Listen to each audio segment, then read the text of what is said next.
At ito nga yung white light at blue bar na isang breeder natin. Meron ng pisa. May inakay na. Ito, yung white light. Tagilid natin yan. Meron na siyang dalawang inakay. Ano?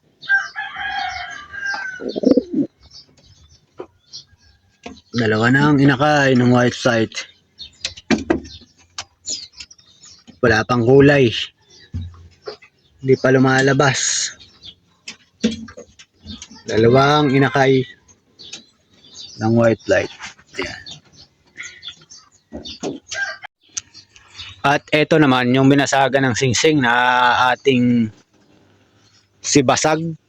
Yung pang norte dapat natin. Ayan, isinalang ko na sa kanyang tatay. Ayan na si Basag at saka niya yung kanyang tatay. Pinagpares ko na. Bale, nagyayaya na sa pugad yung barako.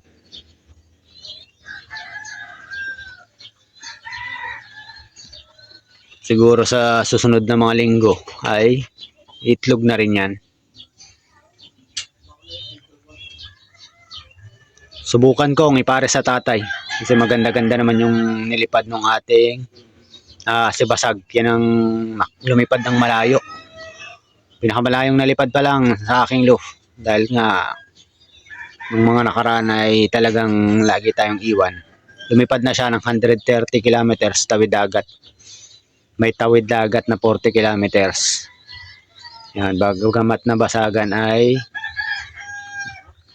okay na sa akin yung performance noon dahil siyang may pinakamalayo pa lang na inabot na lipad ng ibon sa aking loof.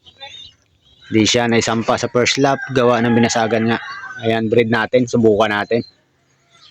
Balik sa tatay.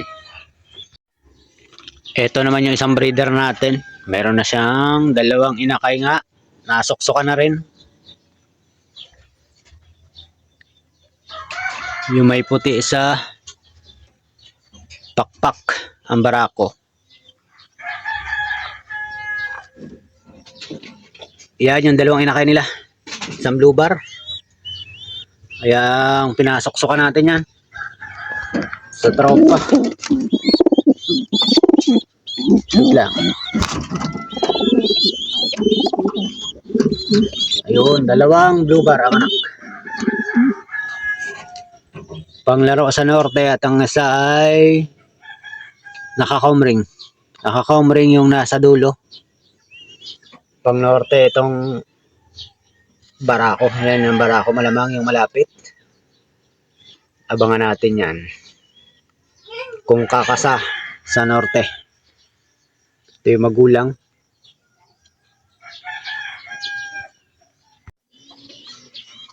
At etong si Wasak. Ayan o. Silipin muna natin si Wasak. Kaya puputi na yung ilong niya. Nakaka-recover ng katawan. Si Wasak, merong anak siya ngayon na ilalaro tayo sa norte, yung brown. At yung puti ay pang-reserva natin.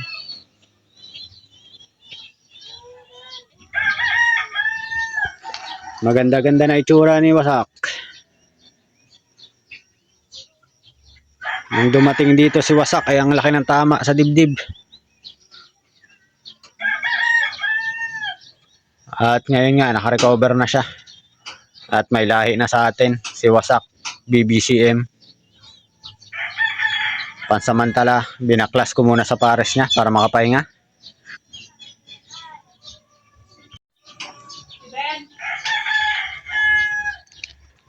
At ito naman si Bulak at yung kanyang pares. Yan o. Si Bulak yung blue check at yung pares niya. Magkapatid yan. May kapatid siya dito sa ating loop. Binibreed ko rin. Yan nga si White Light. Magkapatid nitong pares ni Bulak. At meron na rin dalawang inakay. Yan. Ang inakay nila. Mga ulikba. Ay itim ang paa. At ang mga muka maitim. Sunog daw.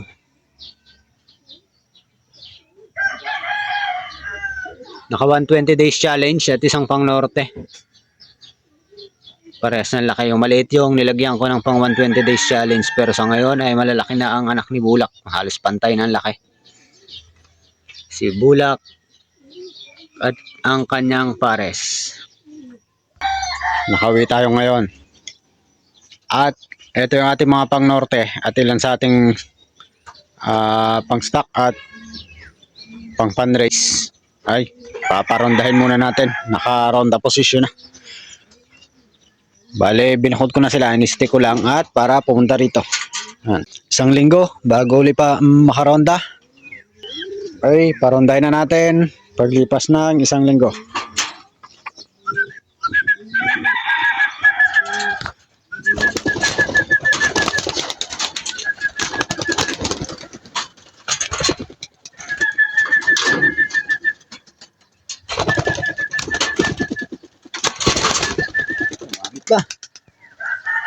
Nakaronda sila.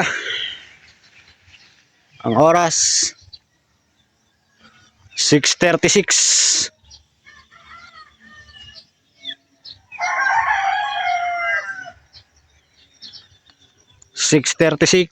Mga 6:35 yon. Yung binitawan na yan sila.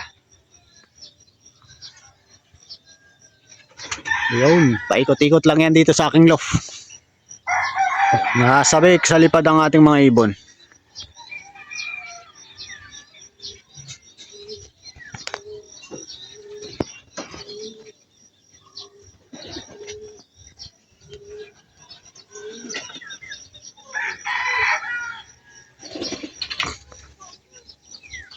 Yun, tumas na. 6:51. Nasa puno na yung ating mga ibon.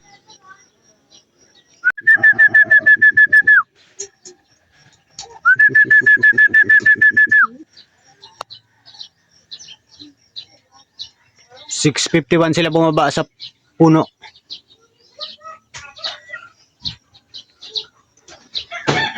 Napagod din.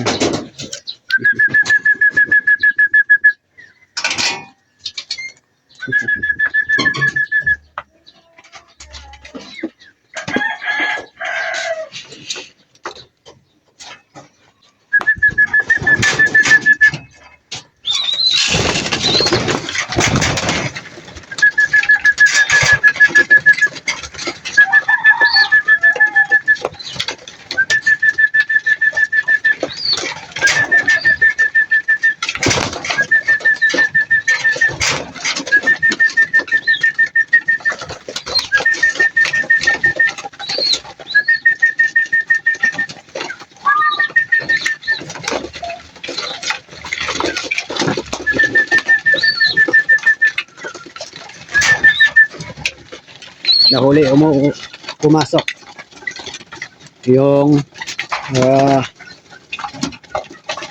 una nating na breed ng blue bar.